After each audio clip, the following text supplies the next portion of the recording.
It is Taylor Bridges here, back with the final review of Ready to Love of season 7. This is episode 15, reunion special, part 2. Please pardon my tardiness. Life gets to lifing, but I'm back. All right, Morgan is crying backstage after going off on Tony. Tony is sitting back there with Marcia while Morgan is being consoled. I think it was Bondi Blue, that said that Tony and Morgan do all of this now just to have crazy makeup sex back at the hotel. And I totally see it.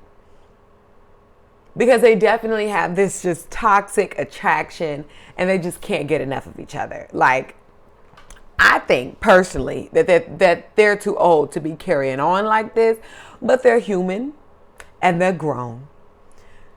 And these are the choices that they want to make, okay? There's a montage of the weekend getaway the singles went on. This season was probably the most lackluster retreat of all 7 seasons thus far. Do y'all remember Alexis, Divine, Lyndon, and Brett having their little tiff on the retreat? Then Reva, Marco, and Tondi having their issues? And that was all one season? That was a good couples retreat. We spent like 3 episodes on the retreat back then because there was actually stuff going on. For this season, the retreat was lackluster because we already knew which couples would form, you know, and we've seen the retreat usually it's served as a way for deeper connection and to help weed out the other options. But by the time they got to retreats, we already knew who was going to choose who. I loved seeing Tony and Lyndon laugh about their argument that they had at the retreat because it wasn't that serious in the grand scheme. Tony was wrong for saying all of that about Morgan, but I do think it was a petty argument between the two men. And usually the cast, they stay friends after the show. And I don't think that little back and forth was deep enough. Morgan, please, is not deep enough for this perpetual drama between the two of them. I think both men are technically sweethearts. I am saying that about Tony willingly. Yes, I do think that they are technically sweethearts. And they give good, cool, brotherly vibes. Emphasis on the brotherly. And you know what I mean? Because we have many men in our lives that are just want to squish their little cheeks, you know? They're just great. But in relationships, they're on demon time. You know what I mean? That's what I see in Lyndon and Tony. I actually think Morgan is the same as them as a woman. She's crazy, but she seems like she's a good girlfriend to have. You know, she seems like she's fun and with all the mess. She's just crazy to date. But she does seem like a real fun girlfriend to have. I'm that girlfriend. Like, I'm that girlfriend. I don't judge.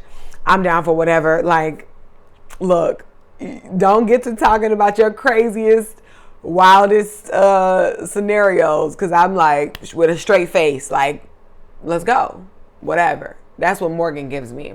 I actually think Morgan is pretty cool. Jeffrey regrets honing in on Andre after the retreat weekend. And here's my thing with Jeffrey. I've grown to like her by the time we've made it to the end of the season, right? But she needs a break from dating. She needs therapy if she's not already in it. And when she is ready to date, she needs to healthily marry the kind of guy she needs to marry, combine the kind of guy she wants with the kind of guy that can be there for her and her children. She needs both to come into play here. Because Andre and Mark Anthony were the kinds of guys she wanted, knowing doggone well they didn't have the tools to reliably show up for her and her kids long term, which is what any man she ends up with will have to do. Jeffrey's history of discernment in men is piss poor, point blank. And yes, we make mistakes. We're human. But Jeffrey has portrayed herself to be a very intelligent woman. So how does she find herself with 3 kids, 2 absentee fathers before turning 30, to being the most interested in the 2 utmost unserious bachelors on the show? It screams insecurity or immaturity to me, if not both. Then when anyone challenges any of the choices that Jeffrey has made, she gets defensive, as if she isn't in an extreme circumstance. Now, Andre was dead wrong for pretending like he didn't know what was up with Jeffrey and her children's fathers. But Jeffrey should be outright asking questions of the men that she's dating as it relates to being a bonus dad, or at least being involved in her children's lives. It seems like it's a topic she wants to sweep under the rug and pretend it's not affecting anything. Jeffrey, you have 3 kids. And you're in your early 30s. And when I'm 28. And I don't even date men that are 28 because they're immature. So with Jeffrey being 4 years older with 3 kids, 32-year-old men might not be the way for you, mama. But that's what you want. But that's not what's working. That's it. Trust me. In my unrefined, immature days, I could tell you all day what I wanted. I was going nowhere fast. I would have never gotten to the type of love that I experience now. So I'm not hating on Jeffrey. I don't think women with children should have to just, have limited options. I think you actually should focus on the group that suits you. A Mark Anthony and Andre are not it. They're just not. They don't have the same understanding. They don't have the same connection. Get with somebody who understands, who's financially sound to support the family. As are you. You know what I mean? Like, just do what makes sense if you want the sort of love and relationship and marriage that you say you want. That's what I'm arguing for. Saying Andre knew about Jeffrey's situation is one thing, but did Jeffrey and Andre have in-depth conversations about this before choosing each other in the end? And it's more indication that Jeffrey wants what she wants as opposed to what's best. And there's nothing wrong with wanting what you want. But it's smart to really weigh your options based on where you are in life so you can get the results that you want. If a 40-something-year-old woman went around saying her requirements of a man are to pay her rent, buy her designer, etc., she'd thin her options out more than she would if she preferred a man who was in the same age range, was a gentleman, a great father, loves to travel, successful in his own right, yada, yada, yada. You just have better chances. You have better options to choose from when you're realistic. So Jeffrey going for the single, childless bachelors while she collects kids like infinity stones is not going to get her the relationship results that she wants. That's all I'm saying. Morgan looks like a doll. She is absolutely beautiful. She really is. Like, Morgan is beautiful. I want to start by saying that because I am going to read Morgan for the remainder. Morgan is that woman. It's a beautiful woman right there. I see why she's a Tasmanian devil. Morgan's just used to getting her way with these men. She is too beautiful. She is a doll. A doll. But Morgan is delusional. She's delusional. She brings up and agrees with Tony saying Marcia would have been a great distraction for Tony. And I don't know what part of Tony is not a prize. Tony is not a prize. Does Morgan not get? Also, what part of Tony being willing to pass Morgan off to the next man just to have Marcia does Morgan not get? And I'm glad that Marcia spoke up for herself, because this is the second time Morgan has brought Marcia into her drama, and it's giving insecure. You would have lost to Marcia, plain and simple. Get over it. Stop being catty about it. It's just Tony we are talking about. Since you live in Miami, it's just Tony that we're talking about here. Morgan is entitled, and she's messy, and she's disrespectful. She's combative with men and women alike, and I hate seeing Morgan go out like this. I really do. I hate when people say stuff like, everyone calm down. when there's one person who has clearly started things. Morgan was out of line and she was combative. Marcia had been sitting there minding her business, and Morgan kept mentioning her to try to justify her, her own delusion. And it's very clear this is why Tony preferred Marcia, at least on camera, because this is what Morgan is known for, turning up and being argumentative. It's not that deep, Morgan. I really think Morgan was embarrassed and she was acting out because of it. But Morgan should have more class and confidence than what she portrayed. We're now on Andre's montage, exploring his connections with both Cynthia and Jeffrey. There were so many cringe moments when you watch it back. Jeffrey has said the most cringe things among the women, and Andre has said the most cringe things among the men on this season. So it's really it's no wonder they're a match. I actually really liked Jeffrey during the reunion, so I'm not going to throw too much shade her way. I hate that Cynthia had to relive these cringe moments with a man that she was always the number 2 for. You know what I mean? But she's a big girl, and this was her choice. Andre is a bold-faced lie, saying he didn't have experience dating 2 women at the same time. If anything, Andre probably deals with a minimum of 2 women at any time. Jeffrey says that her and Andre did discuss everything that mattered. She says Andre asked her how they would have their own family, with Jeffrey already having 3 kids. And I think that's super whack and immature of Andre. But I can guarantee none of this came about until after they had sex. And that sucks for Jeffrey. But Jeffrey has to enhance her level of discernment in the first place, because she had no business dealing with and chasing after a dude like Andre anyways, if she wanted the family, the kids, and the stable lifestyle. That's so clearly not where Andre is right now. I'm 28 with no kids, and I wouldn't even deal with no Andre. Absolutely not. You see BS from a mile away. Yes, Jeffrey has to own her own choices, but how I see it in regards to Andre is that this grown man had a full choice to deal with this woman. If he took such issue with Jeffrey's circumstances, he could have avoided her the way the other man did. So Andre's full of it. But this is why I said that Jeffrey has to stop going for the guys that she wants. She's choosing a man for her and her kids, especially being that she doesn't have any paternal assistance. So it is what it is. The kids are here now. You can't take them back.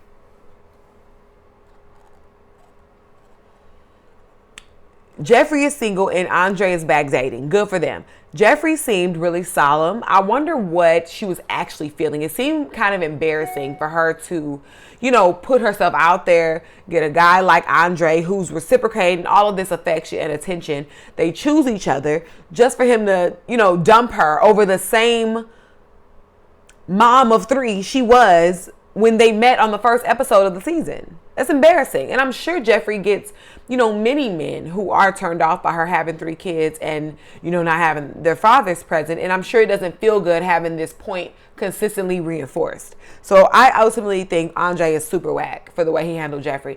Backstage, Morgan is asking Marcia what's up. Morgan is all hyped and turned while Marcia is calm, trying to dismiss Morgan's messy behind. Then Morgan has some nerve to say that Marcia looked like someone's second choice, when even Tony admitted to saying Marcia was his first choice, and that if she were still on the show, he'd have been willing to pass Morgan off to the next man. Morgan is a clown. She's old enough to be someone's grandmother behaving this way. Again, I'm not age shaming Morgan. I expected more from her, especially being one of the elders on the show. Cynthia is about the same age as Morgan, and she doesn't conduct herself like this at all.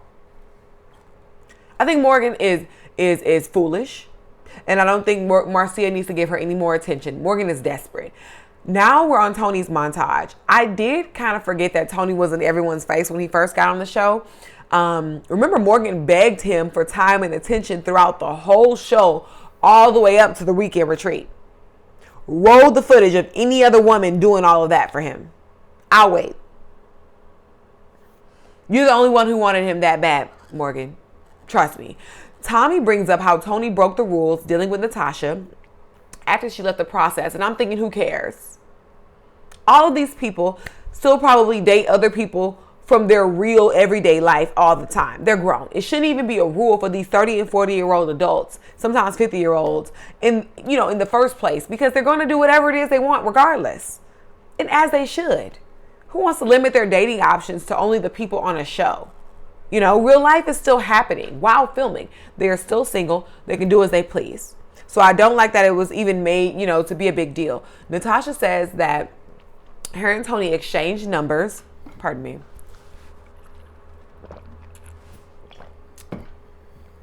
And Tony even asked her, did she want him to leave the show? First of all, Natasha looks uncomfortably old in the face.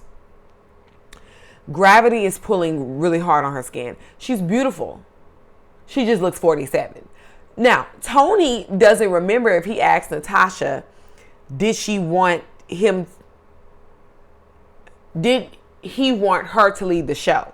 Remember, this is the dude that Morgan is beefing with the whole cast over. Mind you, okay?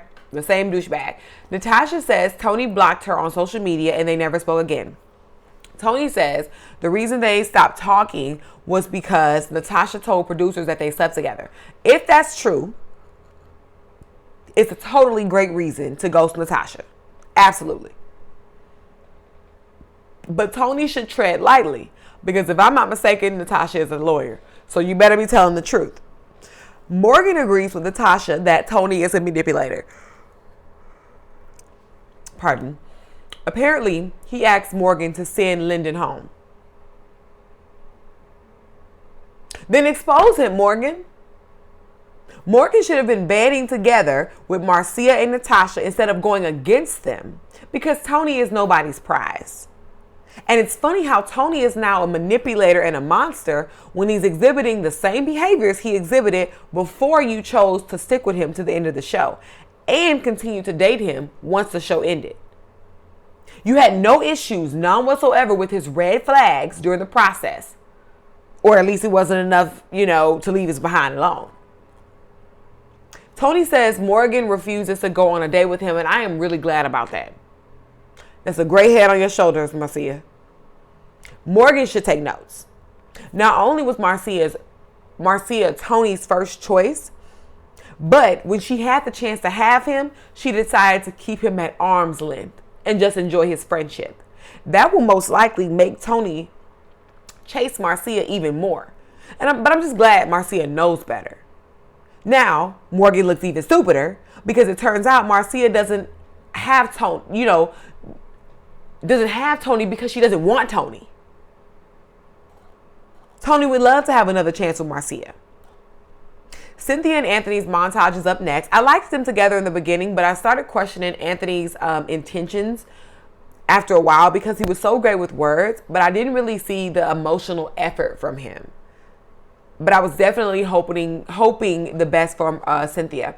Tommy asks what happened after the journey, and Anthony says that he and Cynthia continue to date. Cynthia says she didn't handle certain challenges properly with Anthony and that she realized she was emotionally unavailable, which is very interesting because Cynthia cried in every scene she was in this season. Between her and Morgan, they were the most emotional contestants on the whole season. And so she now says she's taking a step back to work on herself. But we still don't know what happened. And that's annoying.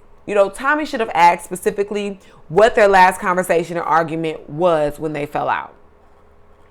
We're now talking about Marc Anthony's journey. He and Mercedes are still in a good space, and I love that. But I also knew that be the case. Marc Anthony says he can't just be friends with Mercedes, and we know that too. Okay? They're literally developing the situationship I predicted they'd have because their friendship is going to reach a crossroads sooner than later. And they'll have to define their interaction at some point. And I hope Mercedes isn't giving Marc Anthony boyfriend access. She needs to keep him at a distance the way Marcia is doing Tony. Otherwise, Marc Anthony will keep their friendship right there in that sweet spot where he can still get access to Mercedes while not being in anything committed, because they'll be well within their rights to explore other options. I wish there were more connections that formed outside the process, like there usually is. This cast was okay, but clearly there were just no love connections that lasted even a few weeks until we got to the reunion, other than Blake and Suanne. Z was the MVP with her shade while backstage, and just like that, you know, we finished the season. We made it. This was my first time reviewing Ready to Love on YouTube, and it was really fun. I really thank y'all for rocking with me and tuning in. Like, I've gotten probably, Ready to Love has probably been the most engagement and like views that I've gotten on my channel thus far. So it was really necessary that I came and finished out, even though life was life and I had to finish out strong, and I did, and it was a cool season. It was okay, but we'll be back for season 8 when they come, and I thank y'all so much for tuning in. Please like, comment, subscribe. Please, please, please, your support means so much. I'm telling you, here's what you want to tune into. We aren't going anywhere. We're doing the long haul. When the good shows come out, I'm here to give my commentary. So lock in with me. Lock in with Taylor Bridges. Thank y'all.